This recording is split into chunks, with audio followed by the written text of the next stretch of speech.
অর্জুন দেখলেন কি সুন্দর ছেলেটা দেখতে, আমাকে আবার বাবা বলছে। আমাকে তো বাবা বলার মতো কেউ নেই, এই ছেলেটা আমাকে বাবা বলছে, আমার অন্তরটা আনন্দে ভরে যাচ্ছে। একবার ওকে জড়িয়ে ধরি, আর যেই হাত দুটো এরকম করছে, ভগবান বলছেন অর্জুন,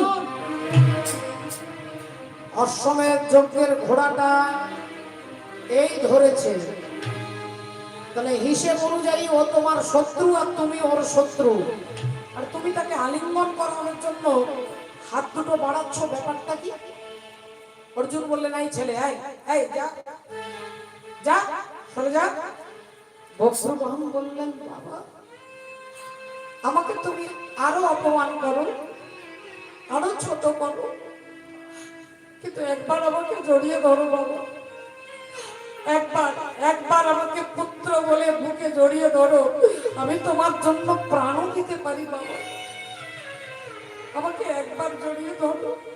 আবার অর্জুন দুর্বল হয়ে যাচ্ছে, আবার জড়িয়ে ধরবার জন্য যাচ্ছে, কিন্তু ভগবান দেখলেন তো এক্ষুনি তো পিতা পুত্রের মিলন করালে হবে না, আগে অর্জুনের অহংকারটাকে তো চূর্ণ করতে হবে।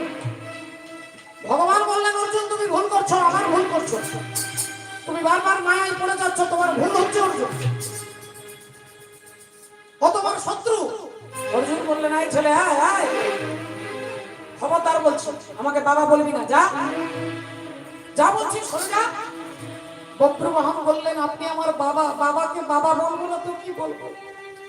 অর্জুন বললেন বুঝতে পেরেছি, তোর মা কোনো অসতী নারী, তোর মা কোনো কুলটা নারী, তোর মা অপবিত্র নারী। যেই এই কথা বলেছেন বজ্রবাহন বললেন অর্জুন, তুমি আমার মাকে অসতী বলেছো, আমার মাকে কুলটা বলেছো, এতক্ষণ তোমার পায়ে ধরে আমি অনেক অনুরোধ অনেক বিনতি করেছি, তুমি আমাকে অপমান করেছো, আমি নীরবে গায়ে মেখে নিয়েছি, কিন্তু তুমি আমার মাকে অসতী বলেছো, তাই তোমাকে আমি ছাড়বো না। আমি প্রতিজ্ঞা করে বলছি, তোমার দেহ থেকে মুন্ডটাকে বিচ্ছিন্ন করে দেবো। অর্জুন বললেন কত হাতি গেল তল, আর মশা বলে কত জল। হ্যাঁ, একটা বাচ্চা ছেলে বলে কিনা আমার মুন্ড ছেদন করবে, তাহলে দেখি আজকে তোর কত ক্ষমতা। অর্জুন ধনুর্বাণ ধরেছে, আর বজ্রবাহনও ধরেছেন ধনুর্বাণ। চক্রকারী এমন হরি চতুরের সার, তার চক্র বুঝতে পারে এমন সাক্ষিকার, যার চক্রে কাটা হয়েছিল মাগকুল, যার চক্রে মান্ডব মুনি পশ্চাৎ ভাগে শুল, যার চক্রে হরিশ্চন্দ্র দানি হলো ঘাটে, যার চক্রে পরশুরাম মায়ের মাথা কাটে। চক্রকারী এমন চক্র পড়েছে যেখানে, বুঝিতে পারে সেটি মানব জীবন। ভগবান হাসছেন দূরে দাঁড়িয়ে, অর্জুন বলছেন দেখি তাহলে তোর কত ক্ষমতা। আর বজ্রবাহন একটা তীর সঙ্গে সঙ্গে ছুড়ে দিয়েছে,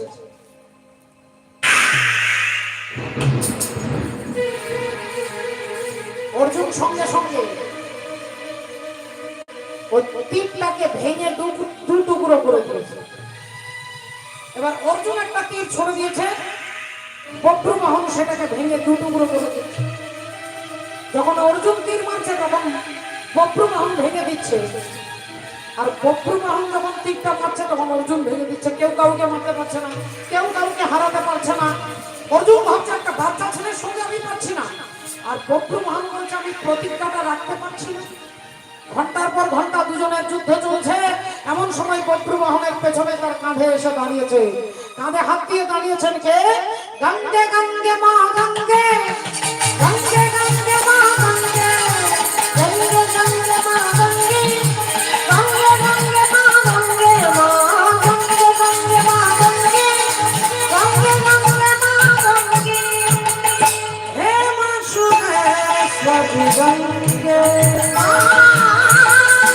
হে মা সুরেশ্বরী গঙ্গে, মা হে মা সুরেশ্বরী গঙ্গে, হে গঙ্গে গঙ্গে মা গঙ্গে, গঙ্গে গঙ্গে মা গঙ্গে, গঙ্গে গঙ্গে মা গঙ্গে, গঙ্গে গঙ্গে মা গঙ্গে, মা গঙ্গে গঙ্গে মা গঙ্গে, গঙ্গে গঙ্গে মা গঙ্গে। পতিত পাবনী গঙ্গা এসে বললেন বজ্রু, তুমি তোমার বাবাকে এভাবে মারতে পারবে না।